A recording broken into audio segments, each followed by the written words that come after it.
തീർച്ചയായിട്ടും ഇപ്പോൾ ഒരു ആശങ്കാവസ്ഥയിലാണ് നമ്മളെല്ലാവരും. പക്ഷെ ഒന്ന് രണ്ട് കാര്യങ്ങൾ മനസ്സിലാക്കേണ്ട ആവശ്യമുണ്ട്. ഒന്ന്, ഞാൻ അമേരിക്കൻ വിദഗ്ധരുടെ അഭിപ്രായങ്ങൾ റെഗുലറായിട്ട് നോക്കിക്കൊണ്ടിരിക്കുന്നുണ്ട്.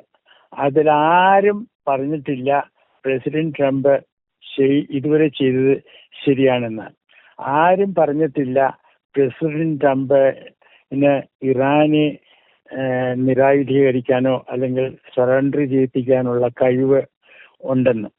അപ്പോൾ ട്രംപാണ് ഒരു ഒരു ബലഹീനമായ അവസ്ഥയിൽ ട്രംപാണ് ഇരിക്കുന്നത്.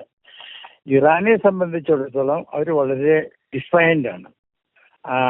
ഇറാൻ പറയുന്നത് ട്രംപ് ആ മെമ്മറാണ്ടം ഓഫ് അണ്ടർസ്റ്റാൻഡിങ്ങിലുള്ള അണ്ടർടേക്കിങ്സ്, അതായത് ഇറാന്റെ ഓയിൽ സെയിൽസിന്റെ സാങ്ഷൻസ് റിമൂവ് ചെയ്യുക, ബ്ലോക്കേഡ് റിമൂവ് ചെയ്യുക, ഫ്രോസൺ ഫണ്ട്സ് റിലീസ് ചെയ്യുക, അതൊക്കെ ചെയ്യാണ്ട് ഈ ഹോർമസ് തുറക്കില്ലെന്നാണ് അവർ പറഞ്ഞിരിക്കുന്നത്.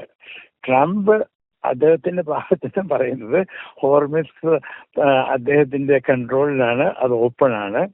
അത് യഥാർത്ഥത്തിൽ അത് അങ്ങനെയല്ല. അപ്പൊ ഈ അവസ്ഥയിലാണ് നമ്മൾ ഇരിക്കുന്നത്. പിന്നെ ട്രംപ് പറയുന്നു മിഡ് ടേം ഇലക്ഷന് ചില ബുദ്ധിമുട്ടുകൾ ഉണ്ടാകും, പക്ഷെ അതൊന്നും സാരമില്ല. അതെല്ലാം ഇറാന്റെ ന്യൂക്ലിയർ ആർമമെന്റ് പ്രിവെന്റ് ചെയ്യാനായിട്ട് ആവശ്യമാണ്.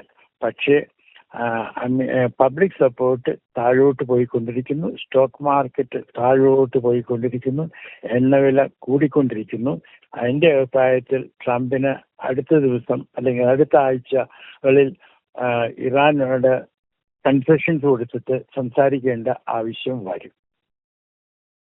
തീർച്ചയായും സർ, സൂചിപ്പിച്ചപ്പോൾ തന്നെ ഇപ്പോഴുള്ള ഒരു പോരാട്ടം അവസാനിച്ചിട്ടില്ലെന്ന ശക്തമായ സന്ദേശം തന്നെയല്ലേ ഇറാനിൽ നിന്നും പുറത്തു വരുന്നത്. കാരണം ഇനി തുറക്കുന്നത് മറ്റൊരു യുദ്ധമുഖമാണ്. അത് ആയുധങ്ങളുടേതല്ല, മറിച്ച് സമ്പദ് വ്യവസ്ഥയുടെ യുദ്ധമുഖമാണോ എന്ന ഒരു സംശയമാണ് ഇപ്പോൾ സാർ പറഞ്ഞതുമായി ബന്ധപ്പെട്ട് തുടരുന്നത്. ഇറാന്റെ ഭാഗത്ത് നിന്ന് എന്താണ് ഇറാന്റെ മനസ്ഥിതി? ഇറാൻ പറയുന്നത് ട്രംപ് ഇനിയും അറ്റാക്ക് റെസ്യൂം ചെയ്താൽ അത് ഗ്ലോബൽ എക്കോണമിക്ക് ഇറാൻ ഒരുപാട് ഡാമേജ് വരുത്തും. പക്ഷേ പ്രധാനമായിട്ട് ഇറാൻ പറയുന്നത് GCC കൺട്രീസിൽ ഡീസാലിനേഷൻ പ്ലാന്റ്സും ഓയിൽ ഫെസിലിറ്റീസും എല്ലാം അവര് അറ്റാക്ക് ചെയ്യും.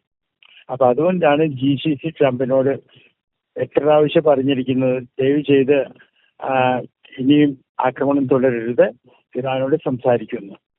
പക്ഷേ ട്രംപിന്റെ മനസ്ഥിതി എങ്ങനെയാണെന്ന് നമുക്ക് പറയാൻ പറ്റില്ല. കാരണം അദ്ദേഹവും യഥാർത്ഥ ലോകമായിട്ട് നല്ല ബന്ധമില്ല. അതുകൊണ്ടാണല്ലോ അദ്ദേഹം ഇപ്പോഴും പറയുന്നത് 2020 ചൈന ഏർപ്പെട്ടിട്ട് അദ്ദേഹം ഇലക്ഷൻ തോറ്റെന്ന്. സോ അതാണ്. അപ്പൊ ട്രംപിന്റെ മനസ്ഥിതി അല്ലെങ്കിൽ അദ്ദേഹം എങ്ങനെയാണ് ചിന്തിക്കുന്നത്, അതാണ് നമ്മൾ മനസ്സിലാക്കാനുള്ളത്. ഗൾഫ് രാജ്യങ്ങളിൽ ഇപ്പോൾ ഒരു വാർത്തയുണ്ടായിരുന്നു, ഇറാൻ 2 മിസൈൽസ് അയച്ചിട്ടുണ്ടായിരുന്നു UAE-യിലേക്ക്. പക്ഷേ അത് വാട്ടറിൽ പ്ലഞ്ച് ചെയ്യുമായിരുന്നു, ആർക്കും ഒന്നും പറ്റിയില്ല എന്ന്. പക്ഷെ ഇറാൻ പറഞ്ഞിട്ടുണ്ട് ഇറാൻ അത് അയച്ചിട്ടില്ല എന്ന്. എന്റെ സംശയം, എനിക്കറിയില്ല, എന്റെ സംശയം അത് ഇസ്രയേൽ ചെയ്തതായിരിക്കണം. കാരണം പ്രൈം മിനിസ്റ്റർ നെതന്യാഹുവിന് അദ്ദേഹത്തിന്റെ പൊളിറ്റിക്കൽ സർവൈവലിന് വേണ്ടിയിട്ട് ഈ യുദ്ധം പുനരാരംഭിക്കണം, തന്നെയല്ല അത് വ്യാപിക്കണം. അത് കാരണം ഒരുപക്ഷെ ഇസ്രയേൽ ചെയ്തതായിരിക്കാം. പിന്നെ വേറെ എന്നുള്ളത്, ഖത്തറുമായിട്ടും ഇറാൻ ഇപ്പോൾ ഒരു തർക്കമുണ്ട്. അതായത് 3 ഇറാനിയൻ എയർമെന് ഖത്തർ വീഴ്ത്തി, അവരുടെ ദേഹം കൊടുത്തിട്ടില്ല, അല്ലെങ്കിൽ അവരുടെ ഫാമിലിക്ക് കോണ്ടാക്ട് ചെയ്യാനുള്ള സൗകര്യം കൊടുത്തിട്ടില്ല. അപ്പൊ GCCയും ഇറാനും തമ്മിലുള്ള ബന്ധം വഷളാക്കാൻ പലരും ശ്രമിക്കുന്നുണ്ട്. പക്ഷെ അത് വിജയിക്കുമോ ഇല്ലെന്ന് പറയാൻ സാധിക്കില്ല. ഏറ്റവും പുതിയ വാർത്തകളും വിശേഷങ്ങളും വിരൽ തുമ്പിലറിയാൻ Zee മലയാളം ന്യൂസ് എല്ലാ ഡിജിറ്റൽ പ്ലാറ്റ്ഫോമുകളിലും ലഭ്യം.